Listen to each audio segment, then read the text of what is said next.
site nini oyo site nini ko Kongolegi ko fiba bonbon Glace mbizi la sexy Bato balobaki mingi pona glace Studio NC Bato bafingaki mingi pona glace la sexy Sans kitoko Mama ya kotale la sexy Dimitri Balodore ya kotale la sexy Ale Django ya kotale la sexy Heritage Scramé ya komone la sexy Yena maseza magic clean Mama ya kotale la sexy Chérie ya kotale la sexy Badougou ya kotale la sexy Martin Kapika Tracy Pro, la même magique La famille Mizi Nos sim sponsors à Makasi Indi tozala kati ya bureau ya Congo leng masolo eza ndeni vedi tozala biso ba sponsor tozosala ka publicité pour na sponsor na biso babi derrière grâce mbizi Congo leng qui est derrière Congo leng qui est derrière grâce mbizi c'est ce mot masolo ngo vedi ba maître Maurice pe kotango ba Eric Mande pe ba koti masolo ngo babi boss de boss moi Mirajab moi mi caps donc na yebisi bino ba congolais na yebisi no congolais de congolais na yebisi no Kenya pe la moki na masolo ngo ba Kenya pe ba mabe. Donc tout ça na maman agence ya danger yo kumba na Jaguar ti na no matano Jaguar ti oyo kangoka na sango oyo kasi mbizi la sexa kuna auditete etali oyo kaka na sango na minute oyo moi mi caps limited ya moi Mirajabu tous les congolais vous avez besoin kumba kara danger agence assure moi mi caps balobi Jaguar ezalié ben clair ezalié auditete ezalié hélicoptère ezalié avion ezali Babem VP ezali range ezali on doit écouter là na moi mi caps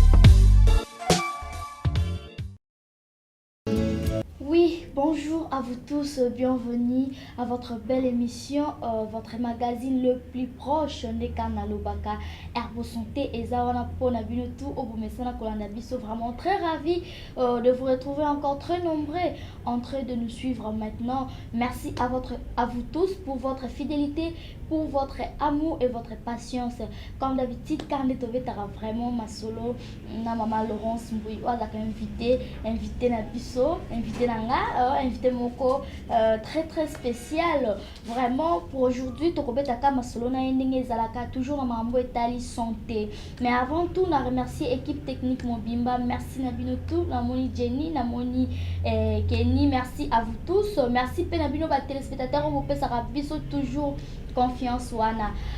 Sans plus tarder, je dis déjà bonjour à maman Laurence Mbouy. Bonjour. Bonjour. Journaliste Nazabi. Zoto bien. Ouais, ok.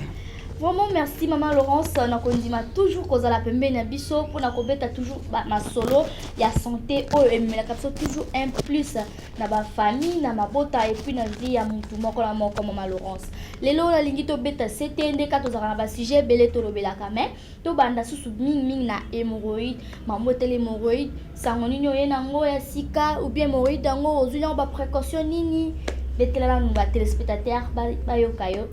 Ok, merci pour la hémorroïde. Ebele bakomi obenganga maman mundenge ya hémorroïde bien sûr parce que hémorroïde tobetela rango mundenge. Mundenge cela veut dire quoi? Ce qui est aux anatembe, hémorroïde tio na tembe, hémorroïde na yo moko, etie tembe na nzoto na yo, elingi ko céder place te, omeli bakanga usi, omeli ba mundongo, omeli manzeta manga ovandeli, banini nyonso ka osali, hémorroïde ezaka wana.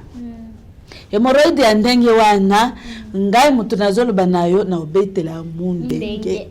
Mundenge penza mundenge cela veut dire quoi? C'est que yango ezoloba ke ekosila tenga alobi ekosila.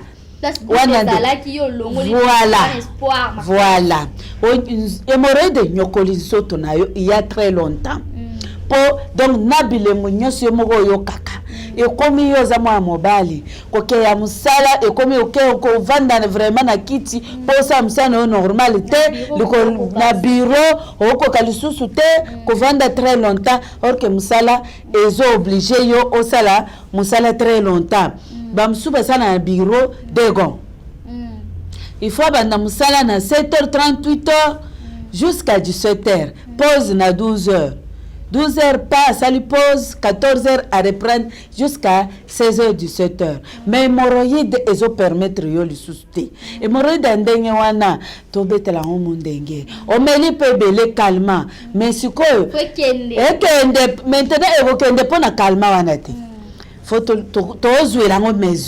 mesure wana ya mundenge ya kusilisa tembe yo ya hémorroïde umeli parce que soki umeli elingi kolekisa ke yango ebalani na nzoto na yo ekosila lisusu te hémorroïde soki mpe otikela yango temps ya kodomine nzoto hémorroïde wana ebomaka parce que ezodétruire eloko moko oyoke koépuise force eyokodestabilize yo eyokomi lelo mokongo pasi ezalaki lobi mokongo pasi lobi eza constipation lobi lisusu ekomi nde nini nazosala toilette accompagnée du sang oyo te eza lisusu wana te toilette wana eza accompagnée eza boule accompagnée na babiloko neti bacracha kaka le même hémorroïde wana epesa bato palpitation du cœur parce que quand il n'y a pas l'évacuation il y a grand besoin de matière biloko lia kilobi osana ngo 2 jours ezobima na libumu te wantase il faut lia lisusu ekendeke wapi hémorroïde soko salaka bongo parce que digestion normale soki oleli lo il faut évacuer biloko wana avant olia biloko mosusu wana lobake donc fonctionnement normal yango wana donc yebake yo nzoto na yo ezo répondre très bien physiologie eza très bien ezo fonctionner normalement ce que comme ya biloko liaki banda lobi lelo tipo kwa yo nano bimisi yango te mais oyoki lisusu nzala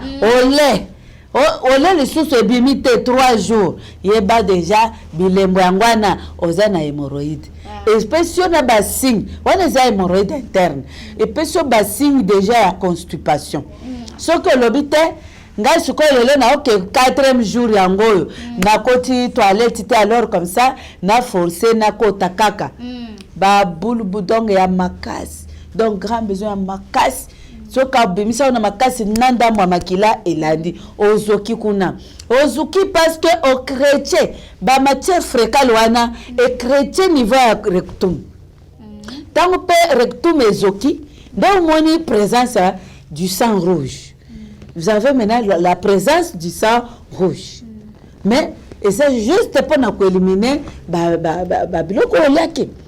Voilà comment ça s'est accompagné avec du sang rouge. Parce que nakati kuna eza bien. Donc il y a un conflement au niveau des rectums qui se relie avec la voix basse. Soki matière fécale ya makasi wana et chrétien rectum ezoki au moins présence ya makila yo lobi naza na pota libumu siko pota libumu nani akati yo pota na kati ya libumu eza donc ba effet secondaire ya hémorroïde okomi de ko forcer pour osala nini we évacuer biloko ya lobi ya 2 jours 3 jours au cas contraire soki ozo batisa ozo umela na biloko liaki nango osali 2 jours obimisi yango te eke ozo kape ya kolia yepeke ko provoquer lisusu estomac voilà que hémorroïde ebendi nini estomac nde vandi bokomi osala barenvoi ebandi barenvoi estomac pe kotambola pamba te kobendela nini hypertension omoni ke ezobenda eloko moko parce que di hémorroïde oyo banda kobokola obokoli yango vandi nango ntango molai obakaka nokabi bakabaka bapeso bo obaki bapeso bo meli me ntango pa ezotikela otamuke yo mpe obosani etomboki yo mpe obaki etiki yo mpe obosani baje wana je ya kosala bongo ezosila betela ngo mundenge ngana betela ngo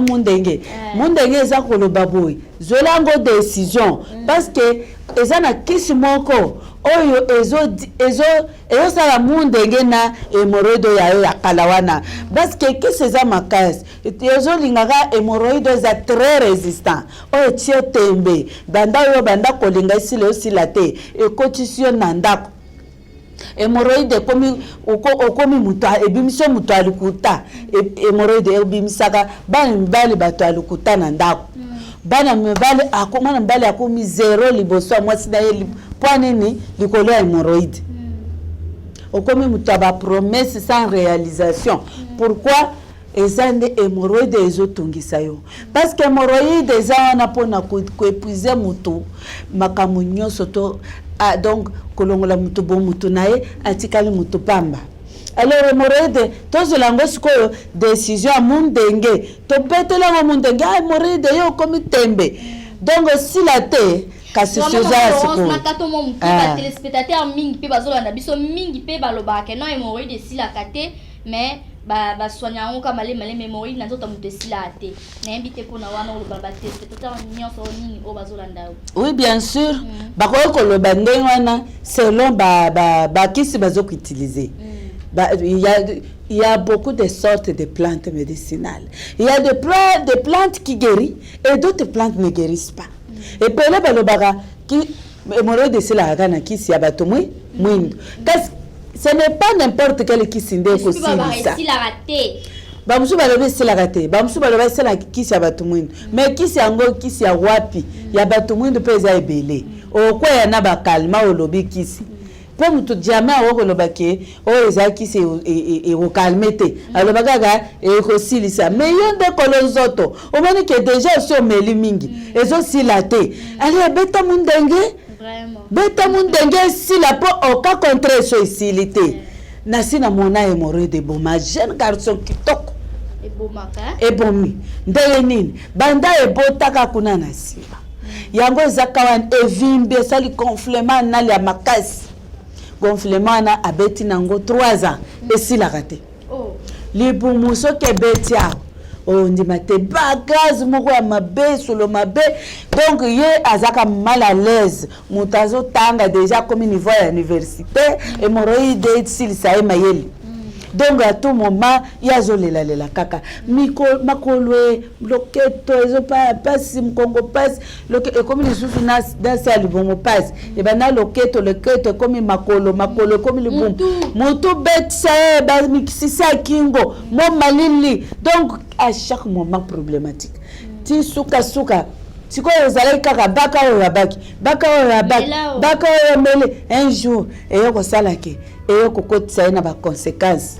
moi mobile akomi bapesa o mabe bapesa te yebake emema ye na niveau ya mabe mutu nyonso to alemba ye bobakisi nyonso bakoma kopesa ye simba arate suka mwa mobali akomi kolala na se abana vanda kiti avanda yesu na kiti te ekoki kaka alalaka na se mwa kovanda lisusu eza te tala ndenge atikali mpanzi okoloba moto oyo asouffrir kala oyo aza na maladi moko ya mabe oyo ya 3 lettres zokande hémorroïde la ye mabumu nyonso michopo nyonso ebeba esofongwami donc makasi esili mwa mbala mitandi na se ti suka bavoti na ye balobi te oyo eza susu hémorroïde te ekomi makambo ya nini makambo mosusu oyo wapi mais ntango kaka ngai nazalaki informe ya mwa mbali wana ye moko abengi aluma Laurence kotika ngai te makambo lobaka wana ya mundenge na minute oyo so obeti mundenge na hémorroïde na ngai te naza te esali mawa vraiment esali mawa naza te nga mongo na miyoki kaka nakomi nalali boye nakolota na bato bakufa bazoya kozonga donc komi liwa na ngai je suis la porte ngai alobi te ngai naza nzambe te mais toza na plante médicinale o nzambe moko akela atiango la portée ya traitement hémorroïde oyo ekosilisa hémorroïde ebetelango mundenge etie tembele hémorroïde ebi non yo okozala déloge na nzoto oyo nde kisi wana esalaki mwa mobali telema banda kokoka lisu kotambola te bato yango ebomemanga botika yango na yo totambola na yo déjà kala partout toke suku na ndeni toke su wapi ebomemanga epa malorasa te bato temonaka ye te après mama na ye koya trop tard o mwana ngo aza lisusu te na ye siko na moto mosusu na moni ebomaka bino bongo na hémorroïde pamba eza pamba mpo ntango ebandaka ekotikela ntan ozolia ezo compliqué ozo tambula nango ezo calme mokolo boya calma oluka obeta siko mundenge mais yo kozela te ke ekoma trop tard eleka kaka oyo ezotungisa yo na oyomelela bakalma wana betelango mundenge c'est une façon zolango ka décision parce que traitement hémorroïde oyo ya plante médicinale oyo eza awa na pont ma ya njili nalimete salongo quartier de bonhomme pembeni ya ma ya njili pembeni ya boutique de luxe merveille nde esika tozali kote mosusu église Shekina mais sur boulevard boulevard on adresse hein adresse ko parce que nde esika kisi wana ezali mais kisi oyo tozolango donc totiango mpe na tembe hémorroïde mpona bato oyo bamelaka bakanga usi mundongo banini ezosila kaka te biso tobi te faut tosalaka même la différence parce que soki moto aye moto aza besoin na lobiko il faut mona lobiko après tout pas question bajeu opesi moto hémorroïde ya calme esosalanga lisusu pasi te mais ezaka wana ezosalanga lisusu mitungisi te mais eza wana nde omonaka parce que mosusu ezalaka héréditaire bana mike kuba komo botama na hémorroïde na polo baki yango bamosusu babotama na hémorroïde bamosusu maladie héréditaire baboti bazalaka nango banoko bamamaleki na bamama kulutu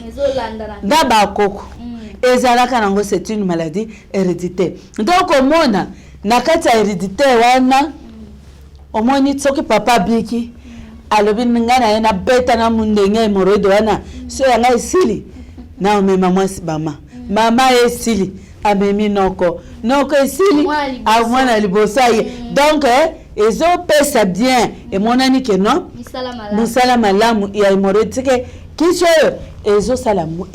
esilisa tembe na bahhémorroïde très résistant hémorroïde eza eloko ya moke te oyo okosakana nango kenda oyo naomelaka ngausi osila esila nango te si souvent et puis kangausi ezokalme hémorroïde interne et non externe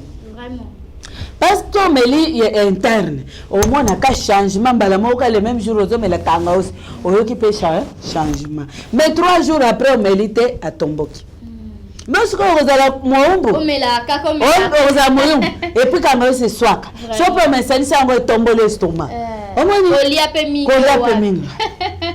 y a des complications donc il faut pas compliquer l'organisme il faut compliquer juste hémorroïde tobetele nini mundenge et sili parce que qui soit hémorroïde na le bateau betela mundenge eza matata ezala contre hémorroïde interne na externe na kati ya hémorroïde wana hémorroïde thrombosé o thrombosé nde ezalaka omoni kaka na nsima babulu on dirait bapake so eza bapake te omoni nde egonfle côté moko evimbi côté moko normal so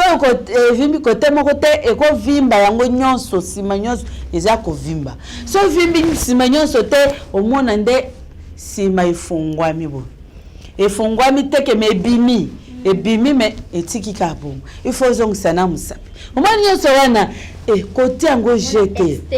externe côté yango jeté il faut zola okisa makasi oyo kosila mbala moko debetelango mundenge zwelango décision et puis kisi ya hémorroïde ce n'est pas donné à tout le monde il y a de calmants parce qu'il y a trop d'espèces et trop d'espèces et de sortes de plantes médicinales qui peuvent vous calmer et qui peuvent vous déloger hémorroïdes à dire au revoir hémorroïdes. Et que zongelango te nde onga nazobatelango na maya njini parce que nde kisi wana banda kaka kala bakoko na bino bazalaka nango hémorroïde ezalaki te so hémorroïde se présentait c'est le même jour eza attaqué pesili oya bino bokolango des années soit disant que zolarango traitement non. Maman Laurence, par conséquence il y a hémorroïde. Beta pénon c'est par conséquence il y a hémorroïde. Est-ce que hémorroïde en gomoro comme mamutu na ba infection to à cause de stérilité moko songolo pakala karanzele hémorroïde? Non. Hémorroïde est sa conséquence ko bota cancer tellement que umeli et c'est kamoko ce que beti cancer lokola ya mwa mbali wana nde ekomi mabe parce que soki sime poli esili cancer ekoti cancer mpe ezalaka na infection na kati ko wana nde epolisi moto mabomu même paka cancer babiloko ya kozwa ya kolubaka ya komele ko ale muzoto mesangisi te ko ozwaka n'importe quoi obaka tout moment non et puis eza esika moko milieu secret faut pas tout moment okotisa ko une fois pour toutes so sili otikali libre eza te chaque fois yozaka na devoir ya komela bakalma bankese babiloko oyebi te bankese babiloko nyonso moto tika leki na bato ansela okokende na bato poussière moto aleka na milangi osimbi ozwi bo ntongo obu onyoko bipe mingi ko biloko batanda na nzela parce que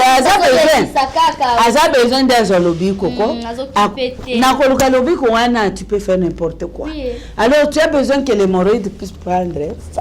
mais traitement ezali oyo ya hémorroïde sur base de plantes destinées aux hémorroïdes chroniques parce que hémorroïde soki ebandi sika eza nanu simple mais so betele une année 2 ans c'est déjà chronique 4 ans 5 ans eyala bamosusu baza yango ba 10 ans alobi esalaka na yango kaka esilaka na yango te betelango mundenge ekosila na yango eza maladi eyaki fo esila parce que opo olobi wana ya bapapa hémorroïde ekosala nini oyebi ke papa responsable ye soki aza na hémorroïde ekodestabilize ye na baprogramme nyonso ekofi akozala d'abord na bamakambo moko akoyebiso makambo moko boye akozala tout moment na mama kaka oyo ndenge omoni boye naza na surménage donc epesa bapapa surménage fatigue asthénie physique makolo bacrampe musculaire atambo lisu bien te parce que et surtout responsable parce qu'à tout moment il est obligé d'être au bureau et à tout moment il est aussi obligé d'être au volant ou soit bakumba na mutuka toujours position assise et rarement parfois samedi dimanche ndakeba sport mais attends ça le sport il faut accompagner un traitement hémorroïde bien destiné aux hémorroïdes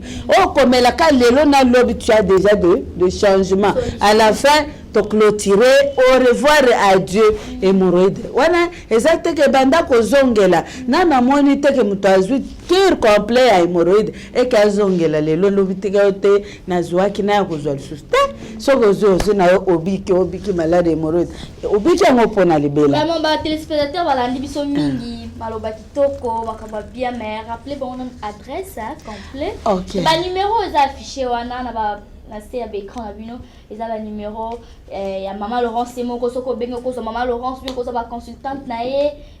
boko benga ba numéro ils affiché wana mais maman Laurence et c'est là nous ba adresse complet avant tout zongela na nous donc tozali na commune ya Limete na boulevard Lumumba référence munene Luka Ponjili o ekatisi masina na Limete Ponjili na Ponjili wana naza en 3e position ba référence église de charité zawana et boutique merveille de luxe boutique moko ezana gombe pe eyepe na Limete na Ponjili donc gombe yepe na Limete na Ponjili alors nde ba référence mopanzi na ya mwa mobali ezana ba na église ya munene église ya babranamiste église Shekina elandi église ya mibale ngai na 3e position toke na côté gauche boutique munene ya kitoko ya merveille de luxe ezawana kana bâtiment moko wana une maison en étage inachevée mais na rez-de-chaussée boutique mo ya kitoko ezana gombe yepe na Limete na des bonhommes mais au moni référence musus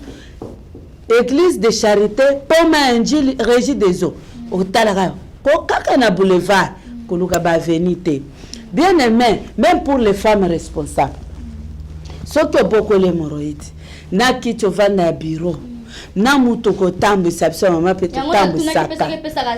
wow epesa biso ba mama malili na donc olemba mkongo pasi mutu pasi donc tu es mal à l'aise okozala pe calme te banda obotola papa balukuta baexcuse ebele mpo nini oza na hémoroïde omona aire moko boye mokongo pasi le mosusu mpo nasali mingi eza hémoroïde interne externe tout moment il faut kabagaz ezoya à tout moment il faut et puis makambo mosusu na oloba naza vraiment naza bloqué na loba na moi na soko yepe to kobakisa pendant la journée en tout cas hémorroïde déjà eloko moko ebomila biso mabala sans le savoir hémorroïde ebomila biso na ba maman na ba papa hémorroïde déjà parce que na sena mona ba papa mosusu trop donc trop de promesses. Et puis chaque fois comme kaka na ke réunion naza na ba problème soki avandi na ndako muto salanga passe nazoka bien te zoto mama tondi a comme kazembo doni ozana hémorroïde mais c'est très simple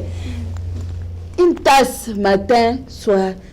soir hémorroïde wana et que adieu tu vas te retrouver oyoki nzoto na yo ndenge ozalaka oyoki moto alobi non maintenant je me sens que je suis revenu en soi na miyoki ke naza mwa mobali parce que oyoka nzoto un moment boge neti yo te wana alobi te na kimokolo mama pe ndenge moko mama si moko alobaki te maloanse ngai ngongo pasi eosala ngai surtout mpona misala ndako elekeli ngai nasala examen boye natala boye hémorroïde nalobi te eza mpona misala te par contre moi si faut sala misala ozala souple misala ndako mais ebetiso mokongo pasi te soki okomoyoka mokongo pasi makolo crampe epai ekomi rhumatisme verifie nano kote ya nini hémorroïde ebendaka makambo kote ya bamembre inférieur na kote mpe ya motu ekopendelo makambo yesuko ose refere na mbaka mosusu otiki hémorroïde responsable des douleurs équipe responsable de fatigue et asthénie physique de hémorroïde yango wana donc hémorroïde faut même bana mike omona na mboka ba mama mikolo nyonso na tongo atongolaka mwana lobi atongolaki lelo tongoli lobi mikolo pe musuba za bongo onga pona kota toilette fona tongola eza bien te o mesanisi nzoto na mabe non parce que physiologie na yo il faut salama automatiquement olé ok toilette sans problème sans force ce que olé il faut quand même ok toilette ce que ata même si au déjeuner na tongo la muka na tongo déjeuner bala moko faut que toilette voilà la digestion normale faut que toilette so olé pe olé repas na yo ya kilo olé fufu olé madeso olé biloko nyonso ya poids avant là ok quand même il faut ça la besoin voilà digestion ata sali na poko wana te tongo kaka ozola muka ok mais ezala diarrêté papa mdia hémorroïde musu ya kana sens moko ya kobatama fréquentation des toilettes à chaque fois 3, 4, 5 fois et comme déjà hémorroïde interne wana sikoyo komi banini banyama ona benga des petites obscures ezalaka na tout autour na sima wana eliakaliaka kuna na kati ya gros intestin ekolia etiki polele yango wana eza une marque autre ekotinda yo obanda kota toilette 4-5 fois par jour mais eza diarrêté na mike yeba ke wana eza pe mbeba ekodestabilize nzoto mobimba wana eza pe na kisi nango otokopesa babiloko wana nyonso kei ozongeli calme pe nzoto ekomi fort parce que avec des hémorroïdes nzoto ekokomaka bulembu monaka moto alamuki boye na tongo makambo nyonso salamu boye na osala lobi samome na osango lobi ata na poko ekomi lobi ezala donc nzoto ezolemba verifie moto wana malamu aza na hémorroïde et puis ezaka wana na lobi d'abord na koti muzindo mingi hémorroïde parce que hémorroïde wana soki ekoti mbeba cancer ekoti na niveau wana de hormone avant cancer ekota nano infection parce que sika wana po bafisir renal mona yo vandi boye na babilamba assez et taché couleur jaune yeba que déjà hémorroïde na yo ekomi déjà infecté po ewumeli ezozwa so ya bien te ekomi déjà infecté microbe wana ekoteli kuna yango nde kobendelo cancer parce que il y a aussi des infections maltraitées à partir ya bakisi moko ezokokana na niveau ya infection wana te eza na bainfection moko eyaka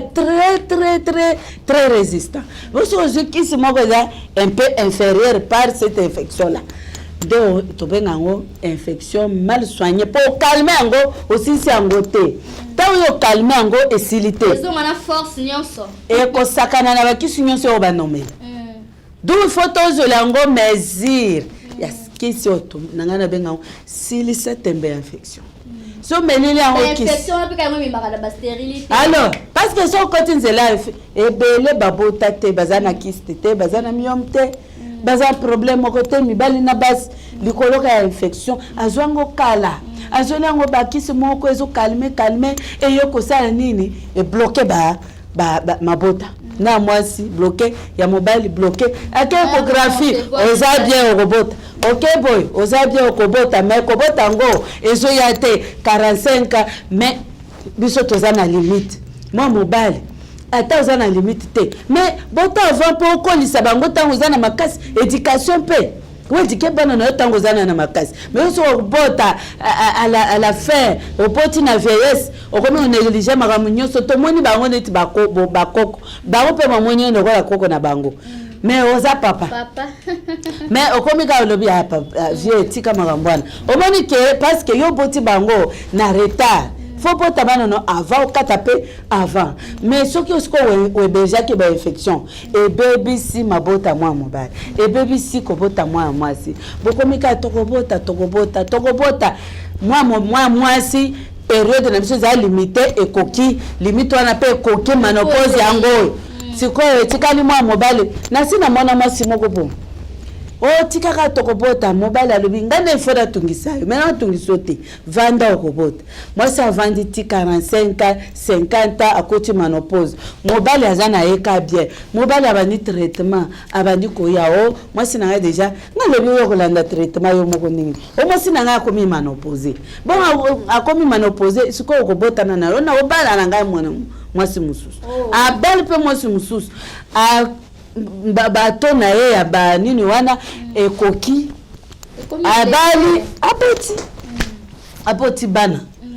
siko mwasi ekomi ngai nalingi nakende pana okokende siko okende wapi vandana mema bana mbanda parce que yo ozaki na souple te eba kosalela age na yo te obokoli ba infection kangi mabota ete ngai nazala na ngana problème te infection te ni infection yango ese sili mais blocage infection botaki et bloquer ma bota donc il faut tout décanter situation wana voilà que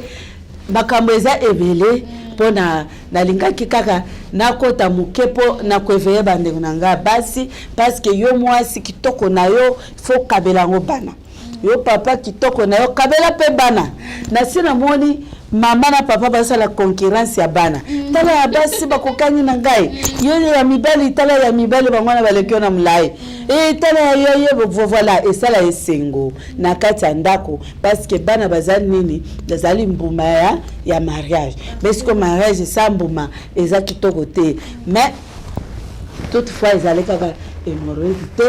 tozana ba maladie ebele kokoso oyo infection botaka nini prostatite eza pona bana mike oyo bazoko héberger infection très longtemps microbe wana soki oza mwana mobali mwana mwasi ekangi yo mabutu mwana sikoyo oza jeune garçon obombi yango lelo oza na Catherine lobi oza na mami lobi kuna Christine tango kwankase babiloko nyonso wana ekeite vandi ezwikisi ya malamu te yo moko yoki kaka neti bafourmi bazotambola kuna okwanzi ozoki yo moko ke na ndenge na yo okemela mokisi na selon connaissance na yo okebomeli ndambo ya kisi selon connaissance balobaki kisi bonde sisaka okezwi wana nde oke na traitement donc ekozala infection mal soignée omona ata bandako ya tofina wana ekatani yo lobi ana na biki mais mbeba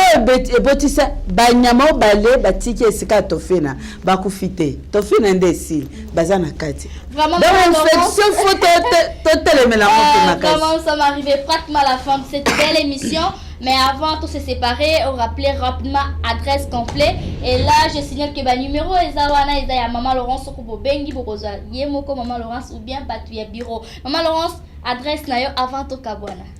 Adresse tozali na Poma Njili na limano quartier de Bonhomme lukaka na boulevard Kokota Venite zala na boulevard luka mama adresse ezali maya régie des eaux Ponjili akatisi masina na limete na de Bonhomme pon wana de référence nanga munene nde na vandi bonazo mona pon wana na régie des eaux pembeni ya pon Njili pon Njili quoi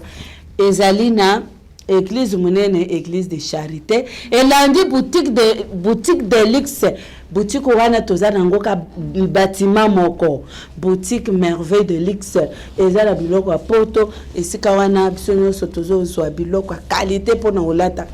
sikoyo elandi nde herbo pharma mais sikoyo soki tozowuta na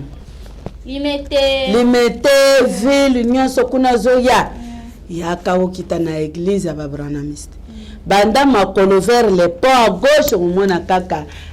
herboriste. Donc ça vient des mots herbe. Nous traitons sur base de plantes médicinales de la guérison. Alors avec de plantes, mutokoko kende partout azuli nae lobi côté mais so komina donc ekulukasko ba plante congolaise, médecine congolaise, bio tozawana pona koyamba opeko pesa solution na problème ya mbeba oyo boti na nzoto na yo avec de plantes c'est vite fait. Ok, ça est fini pour aujourd'hui. Merci à vous tous qui nous avez suivis de partout. Merci pour aujourd'hui. Te petit pour moi solo na maman Laurence Kanenge zala lobe mingi makambo tali hémorroïde na ba conséquences nango donc traitement ya hémorroïde ezali ndenge boki moko maman Laurence Mbuyi Koloba. Merci na ba vrai nanga tout. Merci Atrisi Melenga, merci à maman Tobela, merci l'équipe technique nanga maya bien bolite. Merci na bino tout ozaka toujours prêt ya kolanda biso ozarata na idée on a kozape biso te Herbo Santé, votre émission le plus proche. Merci quant à moi la mignon de la presse pour aujourd'hui, je vous dis au revoir. Oh c'était nini oh c'était nini ko Kongolegi ko fiba bonbon grâce misi la sexy bato balobaki mingi pona grâce Studio NC bato bafingaki mingi pona grâce la sexy so kitoko mama ya kotale la sexy Dimitri Balodore ya kotale la sexy Ale Django ya kotale la sexy Eriches Kame ya komone la sexy Yena maseza masi clé mama ya kotale la sexy chérie ya kotale la sexy badugu ya kotale la sexy Martin Kapika Tracy Pro la même magique la famille Mizi nos 6 sponsors à Makasi